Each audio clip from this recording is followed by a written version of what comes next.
ٹھیک اسی طرح میرے غوث پاک کا بھی یہی معمول تھا کہ آپ مخلوق خدا کے بارے میں، ضرورت مندوں کے بارے میں، محتاجوں کے بارے میں اتنا خیال کرتے کہ اس انتظار میں نہیں رہتے کہ کوئی ضرورت مند آئے دستک دے تو میں اس کی ضرورت کو پوری کروں گا۔ آپ اس انتظار میں نہیں رہتے کوئی پریشان حال آئے آ کر مجھے اپنا دکھڑا سنائے تب میں اس کی پریشانی کو دور کروں گا، اس انتظار میں نہیں رہتے، بلکہ سرکار غوث پاک رضی اللہ تعالیٰ عنہ خود اپنی ذات سے بنفس نفیس ضرورت مند پریشان حال لوگوں کو ڈھونڈا کرتے تھے، ان کے گھر جایا کرتے تھے، دیکھا کرتے تھے کہ کون پریشان حال ہے، کون مجبور ہے، کون تنگدست ہے، کون بھوکا ہے، کون کس حال میں مبتلا ہے، ڈھونڈ کر غوث پاک ان کی مدد فرمایا کرتے۔ یہ آپ کی زندگی کا بہت بڑا اہم پہلو ہے۔ میں یہ بات اسی لیے کہہ رہا ہوں کہ حال ہی میں اخبارات اور ٹی وی چینلز پر، سوشل میڈیا پر ایک خبر بہت تیزی سے وائرل ہو رہی تھی۔ وہ خبر یہ تھی کہ ایک خاتون جس کے کئی سارے لڑکے اور لڑکیاں تھے، کثیر العیال خاتون تھی، اس خاتون کے شوہر کا انتقال ہو گیا، وہ خاتون بیوہ بن گئی اور اس کے بچے معصوم جو چھوٹے بچے تھے وہ یتیم ہو گئے۔ جب خاتون بیوہ ہو گئی، بچے یتیم ہو گئے، تو معاشرے کے، محلے کے، رشتہ داروں کے، ذمہ دار لوگوں کا یہ ذمہ داری ہوتی ہے کہ سب مل کر ان یتیموں کے ساتھ ہمدردی کی جائے، بیوہ کے ساتھ نرمی کی جائے۔ یہ ایک اخلاقی اور ایمانی فریضہ بنتا ہے، لیکن اس کے باوجود بھی ہمارے پاس یہ بے حسی، یہ مردہ ضمیر پن پیدا ہو چکا ہے۔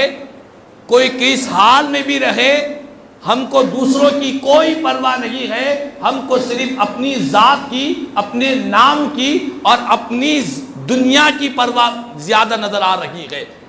لوگوں نے اس خاتون کا خیال چھوڑ دیا تو ہوا یوں کہ اس خاتون نے ایک غلط راستہ اختیار کر لیا۔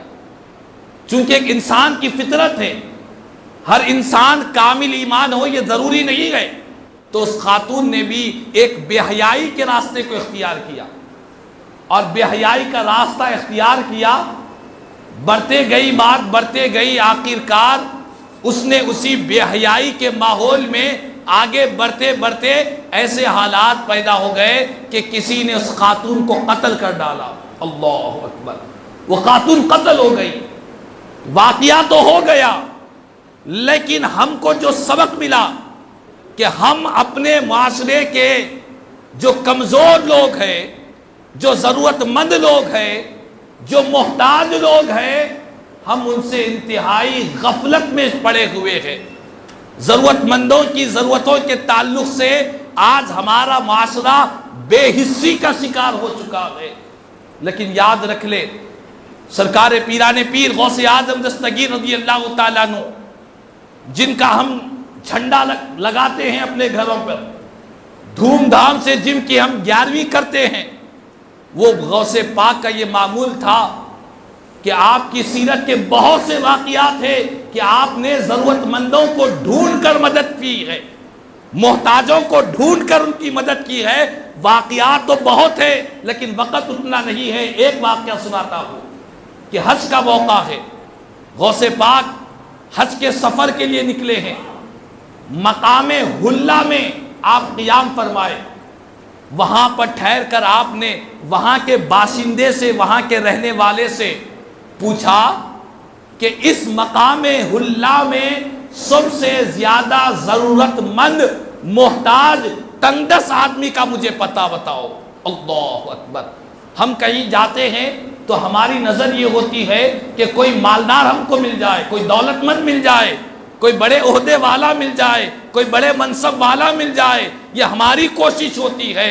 قربان جائے بڑے پیر پر، حج کے لیے نکلے ہیں، تو آپ فرما رہے ہیں اس مقام حلہ میں کون سب سے زیادہ تنگ دست غریب ہے، مجھے اس کا پتہ بتاؤ۔ اس باشندے نے کہا کہ فلاں مقام پر ایک شخص ہے جو کثیر العیال ہے، اس کے بہت سی اولاد ہے، مفلوق الحال ہے، مالدار نہیں ہے، غربت میں ہے، تنگ دستی میں ہے، محتاجی میں ہے۔ میرے غوث پاک نے فرمایا مجھے اس غریب کے دروازے پر لے کر جاؤ۔ میرے غوث پاک بنفس نفیس حج کے لیے نکلے ہیں، لیکن ایک غریب کے مکان پر جاتے ہیں۔ کیا دیکھتے ہیں کہ اس غریب کے مکان کی دیواریں ٹوٹی ہوئی ہے، حالت خستہ ہے، گھر پر غربت چھائی ہوئی ہے، کھانے پینے کے لیے کچھ نہیں ہے۔ وہ غریب ہے لیکن اپنی غربت کا اظہار دنیا والوں کے سامنے نہیں کر رہا ہے۔ میرے غوث پاک نے دیکھا کہ ایک بوڑھا ہے، ایک بوڑھی ہے، ایک بچی بیٹھی ہوئی ہے۔ آپ نے کہا کہ میں یہیں پر قیام کروں گا۔ جب تمام اس شہر کے رہنے والوں کو، باشندوں کو معلوم ہوا کہ غوث پاک سارے مقام حلہ کے سب سے زیادہ غریب آدمی کے گھر پر آپ قیام فرما ہے، سارا شہر امڑ پڑا۔ مالدار لوگ، دولت مند لوگ تحفے تحائف لے کر غوث پاک کی بارگاہ میں پہنچ گئے۔ کہنے لگے کہ اے شیخ عبد القادر جیلانی، آپ ہمارے گھر پر قیام فرمائیے۔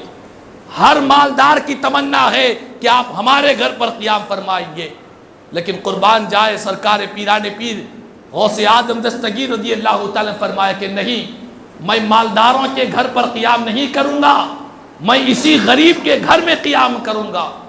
آپ ایک رات رہے، لوگوں نے جو جو تحفے دیے، اونٹ، گائے، بکریاں، سونا، چاندی، زیورات، جو جو لوگوں نے لا کر سرکار غوث پاک کی خدمت میں تحفے دیے تھے، آپ نے سارے تحفے اس غریب کے حوالے فرما دیا، اس غریب کو دے دیا، اور اس کو ایسا نوازا کہ غوث پاک تو وہاں سے حج کے لیے تشریف لے گئے۔ آپ کے فرزند حضرت سیدنا شاہ عبد الرزاق رحمت اللہ تعالی علیہ فرماتے ہیں میں کئی سال کے بعد اس غریب کے گھر پر گیا، کیا دیکھتا ہوں کہ وہ جو غریب تھا سارے محلے کا امیر بن چکا ہے، سب سے بڑا دولت مند بن چکا ہے۔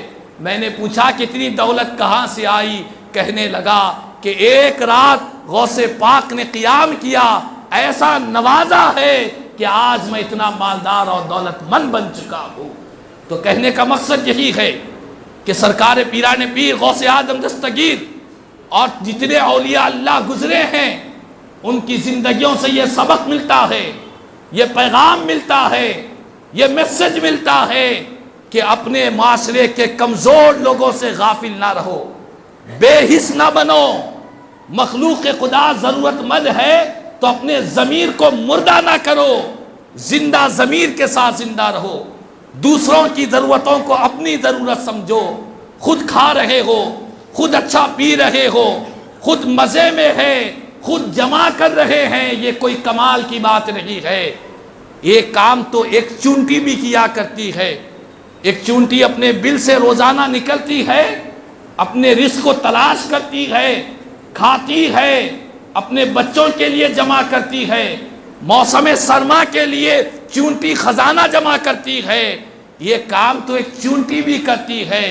انسان تو اشرف المخلوقات ہے، سارے مخلوقات میں افضل ہے، تو ہماری ذمہ داری بنتی ہے کہ ہم لوگوں کی، مخلوق خدا کی خبر گیری کیا کرے، دوسروں کی خدمت کیا کرے۔ علامہ اقبال نے فرمایا تھا تمنا درد دل کی ہو تو کر خدمت فقیروں کی، تمنا درد دل کی ہو تو کر خدمت فقیروں کی، نہیں ملتا یہ گوہر بادشاہوں کے خزینوں میں۔ بادشاہوں کے خزینوں میں سونا چاندی ملیں گے، مال و زر ملے گا، بادشاہوں کے خزانوں میں زیورات ملیں گے، دنیا کی دولتیں ملیں گی، لیکن فقیروں کی خدمت، ضرورت مندوں کی خدمت، خدا کی مخلوق کی خدمت، یہ انہی کو نصیب ہوتی ہے جن سے اللہ تعالیٰ پیار فرمایا کرتا ہے، جن سے رب محبت کیا کرتا ہے۔ تو آج ہم تمام